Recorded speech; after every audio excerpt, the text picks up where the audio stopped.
This is Phoenixx here with the lovely Dahlia Jovan, and you are now encountering the Perj. She was the one who was broken, lost, afraid.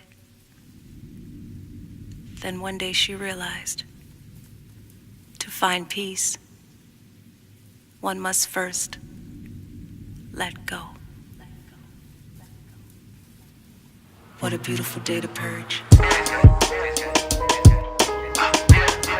Yeah, yeah, yeah. Yeah, yeah, yeah. Yeah, yeah, yeah. Yeah. You sat back and took notes, like why you coming in the house at 10 to 3? You don't ever stay out. Damn, them lies is played out. If I'm out, I'm getting paid, sit back and take notes. Like why you wanna try and keep a hold on me? Stopping just to feed your insecurities. Was out in Texas off of work, you thinking exes missed your calls and all your texts, man, you're always on some extra. Now I'm up in LA, but you ain't happy for me. You keep throwing shade, I can tell us I'd be happy for you if you were up in my shoes. But everything you said, ain't no taking back. You ain't gotta say nothing, no, you ain't gotta say nothing. You're dead wrong, you ain't gotta say nothing. So today was the official listening party. We are here at the engine room, and I'm so excited to introduce her. So let people know a little bit about yourself and what today is really about. What's up, y'all? My name is Dahlia Jovan. I'm a singer-songwriter, and I just put out my project, The Perj. It's in stores. It's in everywhere. Streaming everywhere, and you can also get it on SoundCloud as well. The Purge is pretty much about me just expressing everything that I've been going through and just feeling, and just a release of just my frustrations, and whether it be romantic relationships, friendships, just anything that's been on my chest. I'm just purging and releasing, so that's pretty much what the project is about. And I have my producer Shamtrax here, and so he executive produced the entire project, and so we're just here to just explain a little bit more of, how we channeled it and how it came about. Well, speaking of producers, I think what's amazing about this is the synergy amongst you guys. I think that's what makes an incredible project. It's not so much just about sitting a producer down with a writer, but the producer actually really believing in the project and believing in the artist and creating a synergy with the artist to create a great body of work. So, Sham, I would love your ideas and your opinions on what made you decide to put that much energy and that much emphasis on my dear friend and really bringing her to life and sprouting the talent, the inner talent that's inside of her. Well, thank you. I didn't know I did that much, but I mean, like, people have the gift, and especially when they have something they want to share as a producer, you want to, like, give them their best self. And I just think, like, when I got, the call that she was working on some stuff, I was more like, yo, I need to be involved with it. And, once we sat down, it wasn't even like a music thing. We just sat down and had conversation about, like, what do we want to talk about, what do we want to do, and that kind of, like, led me to just be by myself, which I like to do a lot, and just think about, like, what it should sound like, and just based off conversation of what she was feeling and ideas that she wanted to share. So I was just like, yo, I have to be a part of this because, like, this is something different, and this is something that, I don't want to miss out on. So it was more like that fear of loss. I didn't want to, like, be here just holding a cup, like, not being involved in this project. I had to be a part of it. So that's that. That's amazing. So you had creative FOMO. That's super dope. And I hope that more singers and songwriters inspire that, and producers and just people creatively around them. So explain to them how many songs is on the project.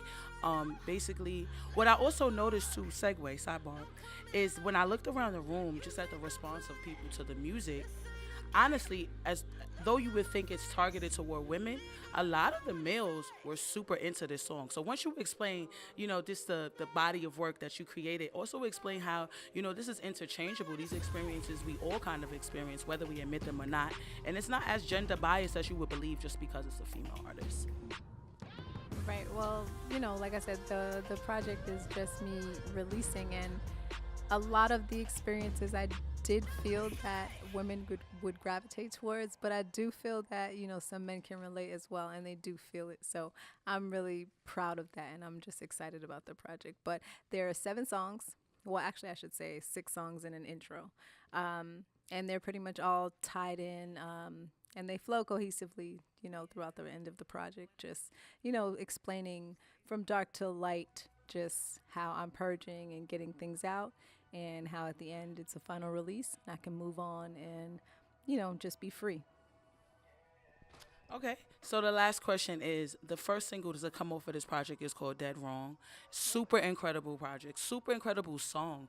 And I just want you both to kind of explain like the synergy in the room of creating such a prolific song like that. Because when you take a Biggie track, you know what I'm saying, you gotta tread lightly, because this is one of the greats, one of the legends. And when you're working with that type of music, you really want to be respectful and careful with how you approach it. So I want both of you guys to kind of explain your perceptions on it. If I could chime in first, to the last question, you mentioned the males. I think like as a producer, certain things you do musically is on purpose. So it's like for Dahlia, if you know her, and a lot of people here know her, like she's like fun, loving. So it's like, what is she doing on a hip hop kind of track? And it's on purpose, because I know Dahlia wants to cry out on a record, and it's like men have to listen to your stuff. So just as for all the producers that are listening and writers, like sometimes you could win somebody over with something they're familiar with. So like the thought process on that was like, let's take something that was a hard hip hop kind of thing, let's make it pretty but still keep the integrity of the original song. And I think that was like really important. So that was on purpose. That was like to get people like, oh, Dead Wrong, I'm familiar with the drum break. The piano stuff and the bass lines and stuff are all new music. But like even just Biggie's voice being there sometimes is gonna like make people like go back. And I think as us being creators, you have to be fans of certain music. If you like something, like pay homage to it. And that was pretty much like the beginning ideas of Dead Wrong, just paying homage to like a great record and just a great artist in the Notorious B.I.G.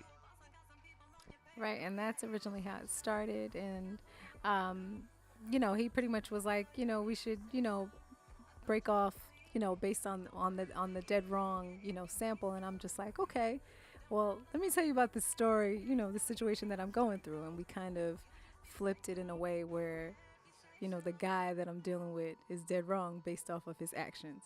And that's how it turned into, the song that it is, cohesively that it is right now. And so I'm just really proud of that. That's one of my favorite songs on the project, and I think it came out very well.